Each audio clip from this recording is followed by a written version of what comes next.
भूषण गवई उद्या सरन्यायाधीश पदाची शपथ घेणार आहेत। भारताचे 52वे सरन्यायाधीश म्हणून भूषण गवई उद्या शपथ घेतील। भूषण गवई हे सरन्यायाधीश पदाची शपथ घेणारे दुसरे दलित व्यक्ती ठरणार आहेत।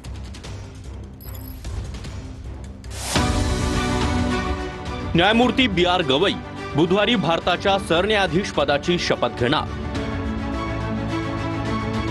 न्यायमूर्ती बी.आर. गवई बुधवारी भारताचे 52वे सरन्यायाधीश म्हणून शपथ घेणार।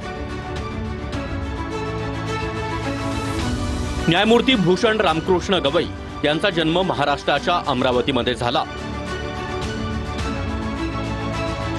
न्यायमूर्ती गवई यांचा जन्म 24 नोव्हेंबर 1960 रोजी झाला। न्यायमूर्ती गवईंचे वडील आर.एस. गवई आंबेडकरी चळवळीचे नेते राहिले। आर.एस. गवई अमरावतीचे माजी खासदार तसेच 3 राज्यांचे राज्यपाल देखील राहिले। Republican party of India Gavai गटाचं त्यांनी नेतृत्व केलंय। न्यायमूर्ती बी.आर. गवई बॉम्बे हायकोर्टाचे देखील न्यायमूर्ती राहिले आहेत। सरन्यायाधीश संजीव खन्ना यांच्या निवृत्तीनंतर न्यायमूर्ती गवई सरन्यायाधीशपदी नियुक्त झाले। बी.आर. गवई यांच्या रूपानं महान सरन्यायाधीश देशाला मिळेल असं सरन्यायाधीश संजीव खन्ना निवृत्तीवेळी म्हणाले। न्यायमूर्ती गवई मूलभूत अधिकार आणि स्वातंत्र्याचं रक्षण करतील असं देखील सरन्यायाधीशांनी निवृत्ती घेताना म्हटलं।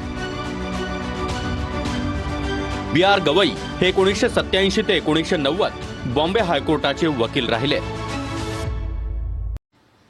आणि एक हे वाटतं की तो देशाला न्याय देऊ शकेल आणि त्याने देशाची सेवा करावी। आणि आतापर्यंत ज्याप्रमाणे त्याने त्या पदाला न्याय दिला ह्याही पदाला तो न्याय दिल्याची खात्री आहे। आणि आयुष्यभर तो तपतच राहिला ना। त्याचं जीवन असं आहे की ज्याला तपश्चर्या म्हणतो। कारण राजकारणी माणसाचे मुलं हे त्यांना म्हणजे साहेबांना तर घरदार असं नव्हतंच, बाहेरच त्यांचं सारं होतं। त्यामुळे ह्या मुलांवर लक्ष देऊन त्यांच्यामधला माणूस जो आहे तो घडावा एवढी एक माझी अपेक्षा होती। आणि त्या दृष्टीने माझं मी शिक्षिका असल्यामुळे त्या दृष्टीने माझे प्रयत्न सुरू होते। आणि मला तेच वाटायचं की यांनी माणूस म्हणून म्हणजे घडलं पाहिजे। हे मोठमोठे पदं जे साहेबांनाही मिळाले किंवा भूषणलाही मिळाले तर ते मिळतीलच अशी अपेक्षा नव्हती।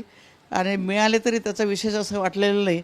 कारण मोठ्या व्यक्तींना जेव्हा पदं मिळतात त्या पदाला न्याय देण्यासाठी आणि त्या पदाच्या माध्यमातून जनतेची सेवा करण्यासाठी त्यांना ते पदं मिळतात आणि त्यांनी ते केले पाहिजेत असं मला साहेबांच्या बाबतीमध्ये आणि भूषणच्या बाबतीमध्ये वाटत होतं, वाटत आहे आणि वाटत राहील।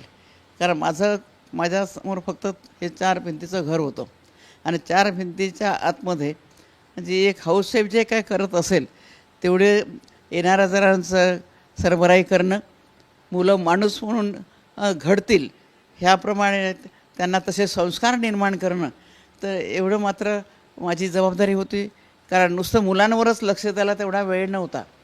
येणाऱ्या जाणाऱ्यांची एवढी अवभगत करणं गर्दी होती की मुलांवर आई म्हणून संपूर्ण कॉन्सन्ट्रेशन करायला तेवढा वेळ नव्हता।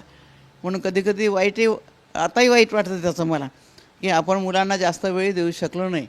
आणि 15 वर्षापर्यंत तर म्हणजे मुलांवर लक्ष देणं हे जरुरीच आहे।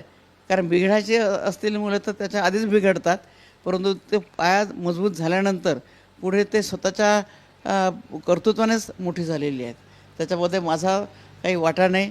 वाटा असेल तर साहेबांच्यासोबत जे तो राहिला तर ते साहेबांच्या सोबत राहत असताना जे येणार जाणार साहेब कसे वागायचे, लोकांचे कामं किती करायचे, लोकांना काम कसं द्यायचं, साहेब अभ्यास काय करायचे, भाषण कसे करायचे, त्याचा इम्पॅक्ट त्याच्यावर लहानपणापासून पडला। त्यामुळे त्याच्या घडण्यामुळे साहेबांचा मोठा वाटा आहे। आणि तो साहेब घडत असताना जो गेन करत होता म्हणजे बारकाईने निरीक्षण करून आत्मसात करत होता, त्यामुळे तो एवढा घडला। आणि दुसरं म्हणजे सुकाराज मेहनत आहे। जो कोई भी मेहनत करेगा तो आगे तो जाएगा ना। मग ते लहान गोष्ट असो की मोठी असो, म्हणजे साधं तुम्ही घरातलं काम असो की देशाचं मोठं काम असो, त्यामध्ये तुमची मेहनत आणि बुद्धी जर असेल त्याचा वापर थोडासा होतोच ना, बुद्धिमान असेल तर. मुलाकडे आता काय मागणं असणार आहेत? अनेक महत्त्वाचे निर्णय असतील, निर्णय मुलाच्या हाती असणार आहेत देश पातळीवरचे, न्यायालयातले. काय वाटतं तुम्हाला एक आई म्हणून कुठले निर्णय अजूनही अपेक्षित आहे? नाही, निर्णय तर जे काही समोर येतील ते त्याला त्याप्रमाणे निर्णय द्यावा लागेल. पण मी तुम्हाला मगाशी सांगितलं की माझ्यापेक्षा पत्रकारितेला भूषणच्या कार्याचा अनुभव जास्त आहे.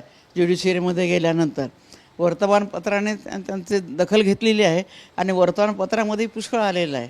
राहिला प्रश्न माझा, त्याने आतापर्यंत ज्या जबाबदाऱ्या पार पाडल्या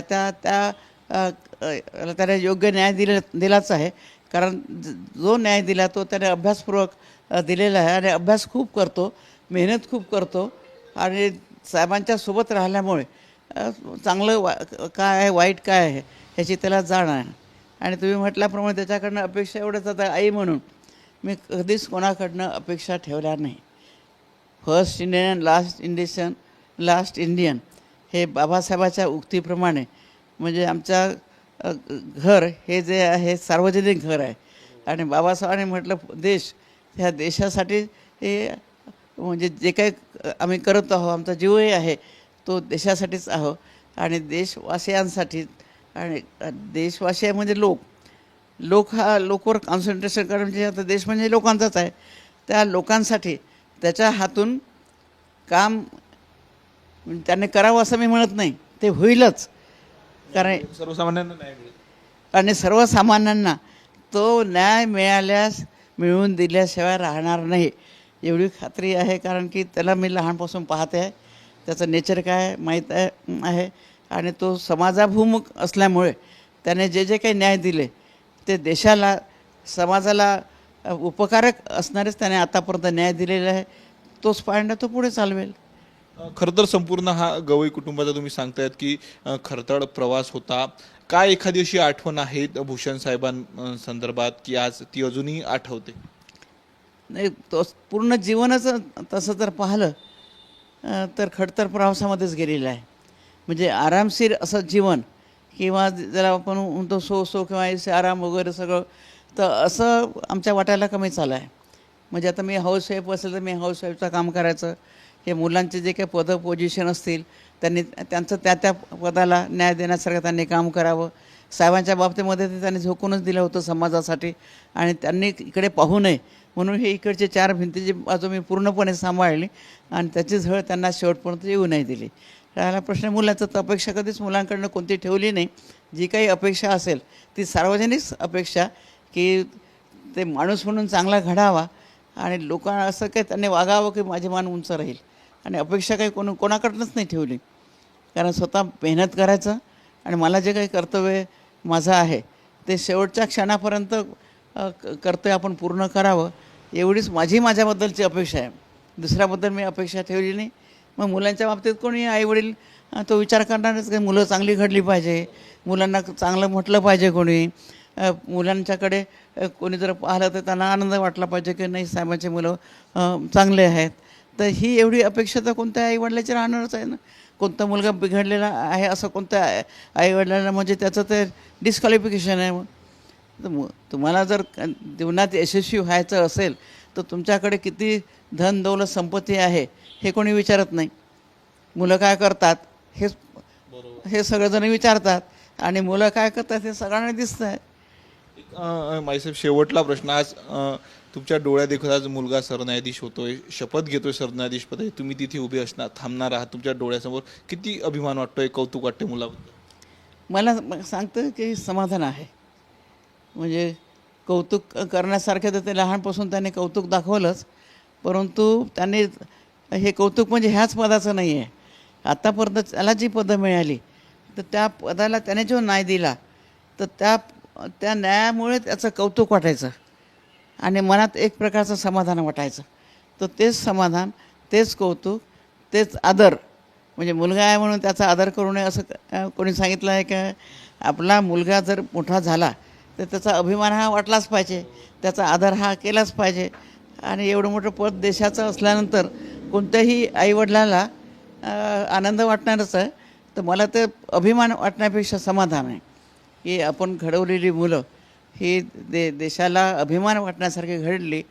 फक्त थोडंसं वाईट हेच वाटतं की ज्या साहेबांनी त्याला घडवलं तर ते ह्यावेळेस जर असते तर. आणि म्हणून मी आता जरी हे करत राहते तर मधून माझ्या डोक्यात विचार येतो, एकटी जरी असली तरी जेव्हापासून हे पद ऐकायला मिळालं तर म्हणजे साहेब असते तर, कारण तो इथं पहिलं ते मूल म्हणजे फर्स्ट चाइल्ड मुलगी असो किंवा मुलगा असो त्या वेळेस ते अभिमानास्पद असते. म्हणजे त्यावेळेस आपल्याला आई वडिलांना इतका आनंद वाटतो की तो अवर्णनीय आनंद असतो.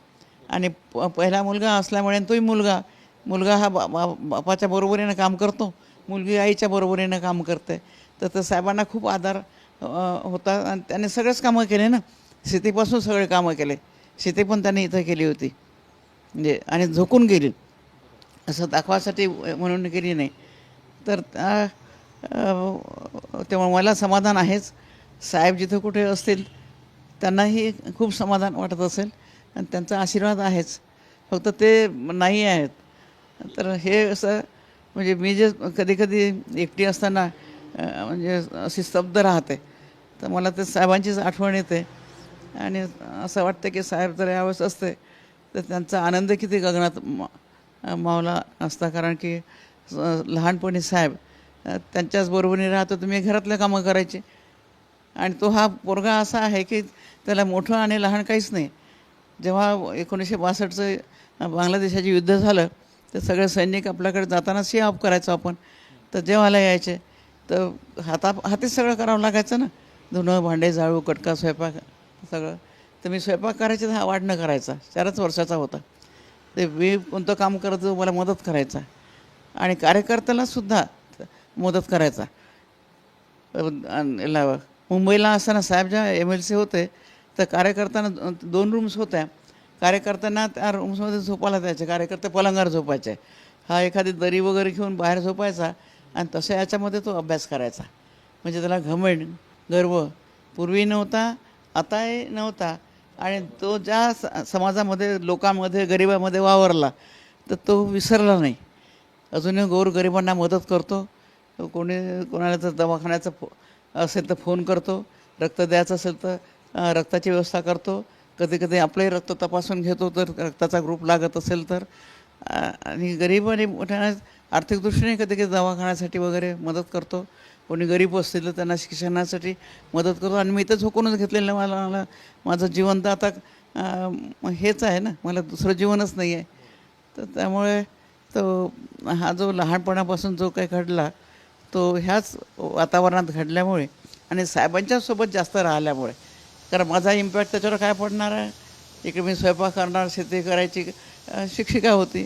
मग म्हणजे शिक्षिकाच राहायचं आहे आणि नोकरीच करायची आहे, मग चांगली का नोकरी करू नये. म्हणून लग्न झालं तेव्हा मी मॅट्रिक पास होती.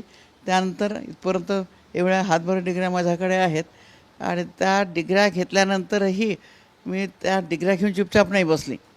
जसं मला त्यावेळेस खूप चणचण होती, परिस्थिती खराब होती. तर अशा वेळेस जेव्हा परिस्थिती खराब होऊन आम्ही इथपर्यंत आलो तर ज्यांची परिस्थिती खराब आहे त्यांच्यासाठी मदत का करू नये.